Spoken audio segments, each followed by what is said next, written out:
Brought you by Meghdoot herbal. Meghdoot Satritha shampoo ये hair fall को कम करे, डैंड्रफ को रोके और दे आपके बालों को भरपूर मजबूती। मेघदूत सतरीठा शैम्पू क्योंकि कंटिन्यूस चलता हुआ कॉलेज है, कोई नया इंस्टीट्यूशन नहीं है। मतलब मान्यता रद्द नहीं हुई है आपकी कॉलेज? मान्यता रद्द होने का तो कोई मतलब ही नहीं होता, इट इज जस्ट पेंडिंग। मान्यता रद्द होने का तो कोई मतलब ही नहीं होता है, सिर्फ पेंडिंग चल रही है। और वो भी पेंडिंग जो लंबित है वो भी बार काउंसिल के एंड पे है, और हमारी नहीं, बहुत सारे लोगों की। उन्होंने कहा अगर इसके बाद आप हमको एक लिखित में भी अगर दे दें तो हमने उनको लिखित भी प्रोवाइड किया कि हमारी जिम्मेदारी बनती है, क्योंकि बार काउंसिल हम फॉलो भी कर रहे हैं। करीब आधे घंटे बाद विद्यालय की छुट्टी का समय था। मतलब बंद कैसे कर दिया? ताला नहीं, इन्होंने ताला लगा दिया।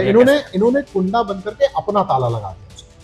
ये कॉलेज के बच्चे थे कि बाहर के? नहीं, इसमें कुछ बाहर के लोग भी थे और कुछ हमारे कॉलेज के बच्चे भी। मैंने जो आपको बताया, हमारा काम भविष्य संवारने का है, और इसीलिए रामस्वरूप आज 27 साल से इस क्षेत्र में है। श्री रामस्वरूप मेमोरियल यूनिवर्सिटी को लेकर भारी विवाद चल रहा है। हमारे साथ बात करने के लिए चांसलर पंकज अग्रवाल जी आज खुद मौजूद हैं। आइए जानते हैं क्या कुछ है पूरा विवाद और क्या कुछ इनसे जानकारी मिल पाती है। सर, बोला ये आरोप ये लग रहा है कि बार काउंसिल ऑफ इंडिया से इसका रजिस्ट्रेशन खत्म हो गया है। बच्चों को दिक्कत ये है कि उनका भविष्य कहाँ जाएगा, जो बच्चे आप क्या पढ़ रहे हैं, इसमें आप क्या कुछ कहना चाहते हैं? नमस्कार।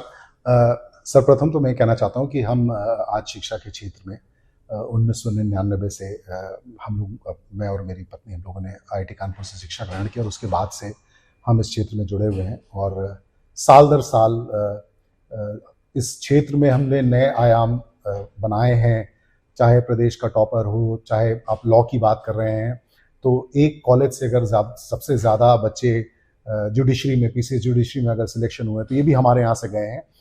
ये बताने का मेरा औचित्य ये था कि हमारा जो फोकस रहा है वो शिक्षा के क्षेत्र में ये रहा है कि बेहतर से बेहतर शिक्षा के क्षेत्र में हमारे स्टूडेंट्स करें और ज़्यादा से ज़्यादा बेहतरी से आगे जाएं। और शायद इसी का रिजल्ट ये है कि आज प्रदेश में मैं हमेशा ये कहता हूँ कि अच्छे से अच्छे जो स्टूडेंट्स हैं वो हमारे साथ जुड़ रहे हैं। जहाँ तक ये बार काउंसिल की बात है, तो इसका जो हमारा अप्रूवल हुआ था, जो अगर आप वही थोड़ा रूल्स रेगुलेशन की बात होती है, तो अगर उसकी बात करें तो जो प्राइमरी अप्रूवल होता है ये इंस्पेक्शंस के माध्यम से और एक प्रोसेस के माध्यम से किया जाता है। तो हमारा विश्वविद्यालय 2013 से इन कोर्सेज को रन कर रहा है, और साल दर साल जो है चलते चले आ रहे हैं। कभी 3 साल की मान्यता एक्सटेंशन जो होता है जिसको कहते हैं, वो प्राप्त होती है, तो वो चलती रहती है इस तरह से करके। जो अभी ये प्रकरण आ रहा है, और ये इसमें ऐसा नहीं है कि पहली बार देरी हो रही है, और ये भी नहीं है केवल हमारे साथ हो रही है। तो ये बार काउंसिल, चूंकि मुझे लगता है कि उनके पास पूरे देश का बहुत सारे इंस्टीट्यूशंस होते हैं, तो वो प्रायोरिटी के बेसिस पे जो रनिंग इंस्टीट्यूशंस होते हैं, मुझे लगता है वो लो प्रायोरिटी पे उनके होते हैं, कि जिनमें कोई स्टूडेंट्स की सीट्स में बदलाव नहीं हुआ होता है, या और कि कोई बदलाव नहीं हुए थे, तो उनको मालूम होता है कि इनको कोई चेंज नहीं करना है, तो एक सिंपल लेटर ऑफ एक्सटेंशन होता है। तो इसकी जो प्रक्रिया होती है उसमें हम हर साल जो है, हमें हर साल एक फॉर्म भरना होता है, जिसमें हम सारी डिटेल्स देते हैं विश्वविद्यालय के बारे में, जो कि अब अमूमनतः जो है सिमिलर रहती है, सेम रहती है, इतने साल से इंस्टीट्यूशन चल रहा है। और इसके अंदर हमको एक फीस भरनी होती है। तो ये हम साल दर साल लगातार करते रहे हैं। इनफैक्ट अभी भी हमारी अगले 2 सालों तक भी फीस जो है एडवांस में बार काउंसिल में जमा है, और उसकी रसीद, तो फीस तो जमा है ही है। इसके साथ साथ अच्छा, जितने बच्चे जो पिछले साल के एनरोल्ड होते हैं, वो बच्चों का भी पूरा डेटा जो है इस लिस्ट के माध्यम से वहां भेजा जाता है। ऑनलाइन ये जो है हम लोग अपलोड करते हैं। तो दोनों तरह से अपलोड हम अपनी तरफ से करते रहे। इसके बाद वहां से एक्सटेंशन आने में डिले हुई, और लेकिन जब जैसे पिछले साल भी हमने किया, तो हम सारे बच्चों का डेटा भी उनको भेजते रहे। कोई इसमें कोई मतलब छुपाने की कोई जरूरत भी नहीं है। और जो जितने भी इंस्टीट्यूशन चल रहे हैं, वो मुझे लगता है कि नॉर्मली यही सबके साथ हो रहा है। तो आप अभी जैसे मैं अभी ऑनलाइन ऐसे ही चेक कर रहा था, क्योंकि यहाँ पे हमारे बात देखो, लखनऊ यूनिवर्सिटी का भी जो है पेंडिंग है, तो 1921 से वो इंस्टीट्यूशन चल रहा है। तो इस पेंडेंसी में उसके बाद मुझे लगा कि इसको रूल्स में भी अगर देखें, तो अभी मैं बार काउंसिल के जब रूल्स में देख रहा था, तो उन्होंने भी ये लिख रखा है कि अगर एडमिशंस रोकने हैं मुझे, तो वो केवल डिसअप्रूवल के माध्यम से या मेरी मान्यता वापस लेने के माध्यम से रोक सकते हैं। कंटिन्यूएशन में जो होता है, it is just an standard procedure. तो इसी वजह से जो है इसको एक अलग पर्सपेक्टिव से मुझे लगता है दिखाया जा रहा है कि कर दे, क्योंकि कंटिन्यूस चलता हुआ कॉलेज है, कोई नया इंस्टीट्यूशन नहीं है। तो मतलब मान्यता रद्द नहीं हुई है आपके कॉलेज? मान्यता रद्द होने का तो कोई मतलब ही नहीं होता, इट इज जस्ट पेंडिंग। मान्यता रद्द होने का तो कोई मतलब ही नहीं होता है, सिर्फ पेंडिंग चल रही है। और वो भी पेंडिंग जो लंबित है, वो भी बार काउंसिल के एंड पे है, और हमारी नहीं, बहुत सारे लोगों की है। स्टैंडर्ड प्रोसीजर कहते हैं, हमारी तरफ से सारी प्रक्रिया, और ये प्रक्रिया कोई मैं कह रहा हूं इससे नहीं, आप सब ऑनलाइन चेक कर सकते हैं। ऑनलाइन, क्योंकि अब तो आजकल आप जानते ही ऑनलाइन का जमाना है, ऑनलाइन कंप्यूटर के द्वारा फीस सब कुछ वहां पे पूरी समय से कर दी जाती है, हर साल की कर दी जाती है, वो इस साल की भी हो चुकी है, तो लास्ट डेट से पहले ही वो सब कुछ करनी होती है और वो सब वहां पे प्रक्रिया पूर्ण करी जा चुकी है। सो बच्चों का भविष्य को लेकर कोई भी दिक्कत नहीं है। जो ये विवाद पैदा हुआ इसमें भी कुछ बच्चे हमारे पास आए, और जब छोटी छोटी संख्या में, क्योंकि हमारे क्लियर डायलॉग होता रहता है, तो जब भी जो स्टूडेंट्स आए तो स्टूडेंट्स ने जो भी कागज मांगे, जो चीज मांगी, क्योंकि लॉ के स्टूडेंट्स से थोड़ी बहुत समझ है, फिर भी उनकी अगर उनके मन में कोई सवाल आया है तो ये हमारी ड्यूटी बनती है कि हम उनको दिखाएं। तो उनको वो सब जब सारे पेपर्स दिखाएंगे करेंगे तो उन्होंने उस चीज को माना। उन्होंने कहा अगर इसके बाद आप हमको एक लिखित में भी अगर दे दें तो हमने उनको लिखित भी प्रोवाइड किया कि हमारी जिम्मेदारी बनती है, क्योंकि बार काउंसिल हम फॉलो भी कर रहे हैं। आज भी जब हम बात कर रहे हैं तो हमारे कुछ लोग वहां बैठे हुए हैं और उनसे रिक्वेस्ट कर रहे हैं कि भाई आप जिस भी प्रक्रिया में लंबे जब देर हो रही है तो हमारा कागज पहले देते हैं, क्योंकि हमारे बच्चे मतलब कर रहे हैं, और ये तो जंगल के आज बाकी बच्चे भी मांग सकते हैं चीजें, और ठीक है उनका हक भी बनता है, लेकिन तो और हम उसी में, और इसके हमने आपको बताऊं उनमें रेगुलरली इसके रिमाइंडर्स भी भेजे। तो ये सब कागज में आज नहीं पैदा कर सकता, ये चेन के तहत ये स्टैंडर्ड प्रोसीजर है कि भाई अगर 2 महीने में नहीं आया तो मैं एक चिट्ठी भेज देता हूँ कि भाई हमारा एक्सटेंशन भेज दीजिए, हमारा एक्सटेंशन। लोग भी जाके आए, उनकी भी रसीद है, क्योंकि वहां बार काउंसिल में जब कोई जाता है तो उस पर एक जो है विजिटर्स पास बनता है, एंट्री बनती है, बहुत ही अच्छा प्रोसीजर है वहां पे। तो उसमें भी हमारे लोग समय समय पे जाकर उनसे रिक्वेस्ट करते हैं, और ये बहुत ही स्टैंडर्ड प्रोसीजर है। किसी भी बच्चे का भविष्य को, मैंने जो आपको बताया, हमारा काम भविष्य संवारने का है, और इसीलिए रामस्वरूप आज 27 साल से इस क्षेत्र में है। कोई कारण नहीं बनता है कि मुझे कुछ भी नहीं मिलेगा कि मैं किसी बच्चे के भविष्य के लिए। इनफैक्ट हमारे यहाँ से तो इस पूरे क्षेत्र में ज्यादा से ज्यादा जो जॉब्स लगती हैं, नौकरियां लगती हैं, अच्छे से अच्छा बच्चा आता है वो इसी कैंपस में आता है। सो कोई कारण नहीं बनता। लेकिन जो अभी इंसिडेंट 2 दिन पहले हुआ है, जिसकी वजह से शायद आप और हम मिल रहे हैं, तो जो लोग, जो मॉब थी वो इन चीजों को उसी बात करना चाहता हूँ। आपने विवाद की बात करी, मॉब आई थी, उसमें प्रदर्शन हो रहा है, लखनऊ में हो रहा है, वहां पे बाराबंकी में हुआ है, उसको लेके आप कैसे देखते हैं? मतलब ये प्रदर्शन किस लिए हुआ? ये सबसे पहले तो हम लोग खुद सब अचंभे में थे कि हमको इस बात की कोई मालूमात नहीं थी। मुझे लगता है कि कहीं ना कहीं कोई फॉल्ट हुई, या कोई मुझे लगता है कोई शरारती तत्व जो थे किसी तरह से कहीं पे इन्वॉल्व हो गए, या बच्चे हैं, स्टूडेंट्स, आप जानते हैं स्टूडेंट्स बच्चे हैं, अभी उन लोगों को उस तरह की समझ नहीं होती कि जिस भी तरह से वो डिरेल हो गए। अगर हमसे आगे जो बात करते, क्योंकि बहुत सारे बच्चे आए थे, बहुत सारे स्टूडेंट्स आए थे, उनको जो भी कागज, जो चीजें, बल्कि हमने तो उनसे भी कहा बेटा आप लिस्ट बना के दे दो, हम सारे कागज जो है वो ऑनलाइन डाल देते हैं, हम अपनी वेबसाइट पे डाल देते हैं, आप देखो करके। लेकिन जो उसके बाद एक बड़ा धड़ा मुझे लगता है कि जो और बहुत सारे प्रोसेस चलते रहते हैं, क्योंकि जैसे आप जानते हो कि हम लोग रामस्वरूप जो है वो डिसिप्लिन के मामले में और पढ़ाई के मामले में काफी स्ट्रिक्टनेस के लिए जाना जाता है। तो मुझे लगता है एक छोटा सा तबका हमारे कॉलेज में वो भी होता है जो उस चीज से डिससेटिस्फाइड रहता है, अच्छे नंबर नहीं मिले, अटेंडेंस की वजह से परेशान रहता है, समय पे बहुत सारे जो कार्यक्रम होते हैं उनमें अगर समय पे आप नहीं आते हो तो आपको कुछ ना कुछ के तरीके से, कुछ नंबर से, किसी तरीके से पेनलाइज किया जाता है। हम लोगों ने एक प्रक्रिया बना रखी है, इतने सालों से हम वही फॉलो करते हैं, और मेरे स्टूडेंट्स उनको, मेजॉरिटी स्टूडेंट्स उसको फॉलो भी करते हैं। मुझे लगता है जो और डिससेटिस्फैक्शन थे, शायद उनका जो है एक तरह से गुस्सा या गुबार जो था, उन्होंने उसको एक मौका देख के, और जो शरारती तत्व किसी तरह से आपस में ही बीच में जो है निकल के आए, उनके साथ वो मिल के जो है उस दिन का प्रदर्शन हुआ। और जहां तक उस दिन के प्रदर्शन की बात है, तो हम लोगों का जो लोग भी आए थे, इसमें कुछ बाहर के लोग भी थे जो भी जानने की कोशिश करते हैं, हमारा 5 घंटे तक उनसे बात चली है।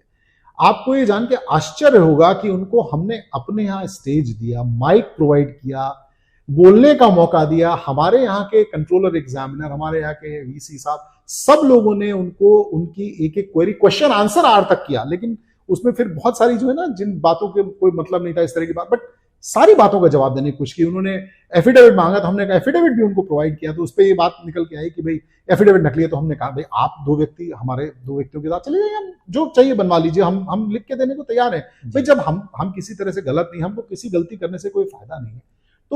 तो ये सब प्रयास करने के बाद जब आखिरी में जो कहां से ये फ्लेयर अप हुआ, क्योंकि ये तो चल रहा था हमारे से, विरोध प्रदर्शन बहुत उग्र हो गया, उसमें लाठीचार्ज और टीचार सब कुछ हो गया। तो मैं यही बताना चाहूंगा। और इन सब की जो है क्लियर जो है आपके पास वीडियो फुटेज है। कोई मतलब, मैं फिर बोल रहा हूं कि मैं जो भी बोल रहा हूं इसमें आप इन सब चीजों की वीडियो फुटेज आप क्लियर कर सकते हो। बच्चों के पास भी अलग अलग जगह पे होगी, और ऑब्वियसली हमारे यहाँ भी जो कैमरे लगे आसपास लगे, आप उससे भी देख सकते हो।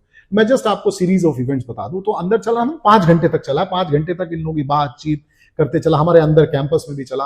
इन्होंने कैंपस में इधर उधर जाने की कोशिश की जब मॉब ने, तो फिर हमने इनको ड्राइव करके, पुलिस भी साथ लगी रही और कोई बिल्कुल ठीक माहौल था, ठीक है।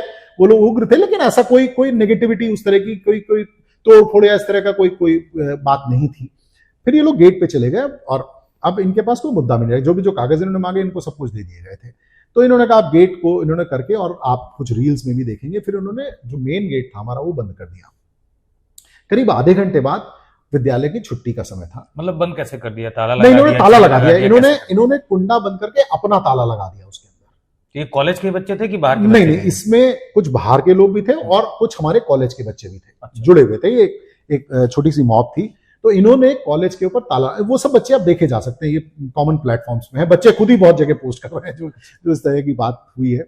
इन्होंने गेट पे एक ताला लगा दिया, अपना ताला और कुंडा लगा दिया, और आधा पौन घंटे तक ये चला। इसके बाद हमारे कॉलेज की छुट्टी हो गई। तो इसमें तो बहुत कम ही बच्चे थे, बाकी सब बच्चे तो पढ़ रहे थे। करीब 5-6 हज़ार बच्चा मेरा अंदर जो पढ़ाई कर रहा था, जब वो क्लास खत्म करके बाहर आया तो उसने बाहर जाने की कोशिश की, और वो अब एक तरह से 1 घंटे तक बंधक बना रहा, उसको बाहर निकलने का मौका नहीं मिला।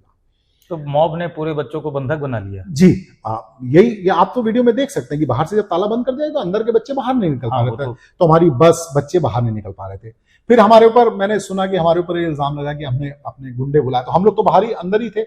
तो वो भी मैं बता दूं, जो मेरे ख्याल से उनमें से एक व्यक्ति को पुलिस ने हिरासत में भी लिया, तो वो मालूम पड़ जाएगा।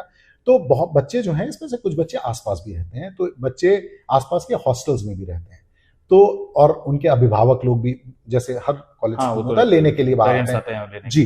तो वो लोग बाहर खड़े हुए थे, तो बच्चे अपना गुहार लगा रहे थे कि भाई हमको निकलने को नहीं मिल रहा है। तो सामने के हॉस्टल वाले और जो जहां जो बच्चे रहते हैं, उस तरह के 1-5-7 लोगों ने आके और दरवाजा खोल के, बलपूर्वक दरवाजा खोलने में और बच्चों को बाहर निकालने की कोशिश की। फिर इसमें विश्वविद्यालय से कोई मतलब नहीं था, ये विश्वविद्यालय की गेट के बाहर से जो लोग लेने आए थे वो कर रहे थे, इस पर हम रोक भी नहीं कर सकते। और फिर इनके बीच में आपस में झड़प हुई, और उसके अंदर जो है पुलिस ने बीच बचाव का प्रयास किया, और फिर पुलिस और इनके बीच में आपस में झड़प हुई। मैं बहुत डिटेल में नहीं बता सकता क्योंकि मैंने देखा नहीं, लेकिन this is how it started. ये जो भीड़ जो वहां रुकी हुई थी इतनी देर तक, 5-6 हज़ार बच्चों की भीड़ जाने के लिए रुकी हुई थी, और उनको लेने के लिए जो बाहर भीड़ रुकी हुई थी, इस कमोशन की वजह से जो है ये पूरा फ्लेयर अप किया। और उसके बाद जो भी पुलिस ने लाठीचार्ज किया, मुझे लगता है छात्रों पर लाठीचार्ज तो मैं किसी भी तरह से अप्रूव नहीं करता हूँ, बच्चे तो बच्चे होते हैं, बट वो तो ठीक नहीं हुआ। किसी को भी चोट लगना इस तरह करके, क्योंकि हम भी 5 घंटे से इन लोगों को समझाने बुझाने की कोशिश कर ही रहे थे, लेकिन मुझे लगता है चूंकि टेक्निकल नॉलेज नहीं थी उन लोगों को, अभी मॉब में सवालों के जवाब से ज्यादा जो है वो बार बार दूसरे दिशा में चला जा रहा था, इसी वजह से, क्योंकि वो सवाल के जवाब तो मैं आज भी आपको दे रहा हूँ, और मैंने कहा ना कागज के माध्यम से भी हम लोग देने को तैयार हैं। तो फिर बस उसके बाद वो लाठीचार्ज, और बहुत ही मतलब वो निंदनीय है, मैं तो कहूंगा किसी भी तरह से। इस तरह उसके बाद सीएम योगी आदित्यनाथ ने संज्ञान लेते हुए सीओ साहब को हटाया, लाइन हाजिर किया है, और मंडल आयुक्त कमिश्नर अयोध्या को बोला गया कि आपके यहाँ पे जांच कराई जाए योग्यता को लेकर, मान्यता को लेकर। इसको आप कैसे देखते हैं और कैसे आप इसको निपटारेंगे? देखिए, मुझे लगता है कि ये तो प्रशासनिक चीजें हैं, मैं इसके बारे में बहुत ज्यादा नहीं जानता हूँ। जो जांच हो रही है आपके कॉलेज में, तो जांच के लिए हमारे यहाँ कल टीम आई थी, उन्होंने जो भी कागज मांगे वो कागज उनको प्रोवाइड किए गए, सारे प्रोवाइड किए गए। और हम आज भी एक जो अपना सेट जो पेपर्स हैं हमारे नॉर्मल स्टैंडर्ड पेपर्स हैं, वो कल जो आए थे, उन्होंने एक चीज और भी मुझे बहुत अच्छा लगा कि वो उन्होंने एक चीज और भी पूरी तरह से वहां चेक की कि जितने पेपर्स दिए गए वो ऑनलाइन उन्होंने उसको वेरीफाई किया। सो विच इज वेरी गुड, मतलब हमारे लिए भी बहुत अच्छी बात है। तो वो ऑब्वियसली सारे पेपर इन ऑर्डर थे कर आके, जो ओनली डॉक्यूमेंट नहीं पाया गया उसकी रूलिंग के लिए आज भी हमने उनको कागज दिया है कि ये बार काउंसिलिंग की तरफ से ये है कि जब तक आपका अनअप्रूव ना हो जाए, आपकी मान्यता वापस ना ली जाए, तो जो रेगुलर चलते कॉलेजेस हैं वो चलते रहते हैं बिना बदलाव के। ये छूट की वजह से ही वो जो है डिले करते हैं, जब नॉर्मल स्टैंडर्ड प्रोसीजर है वो, जैसे और भी विश्वविद्यालयों में और भी कोर्सेज के लिए होता है। सो यही हमने उनसे अपनी तरफ से ज्ञापन दिया है, पेपर्स दी हैं, एंड मेरे को लगता है कि माननीय श्री योगीनाथ जी के नेतृत्व में जो सरकार है, ये सही निर्णय जो है इसमें लेगी, और किसी भी तरह की कोई अगर कमी होगी तो उसको पूरी करने के लिए हम लोग पूरी तरह से प्रतिबद्ध हैं।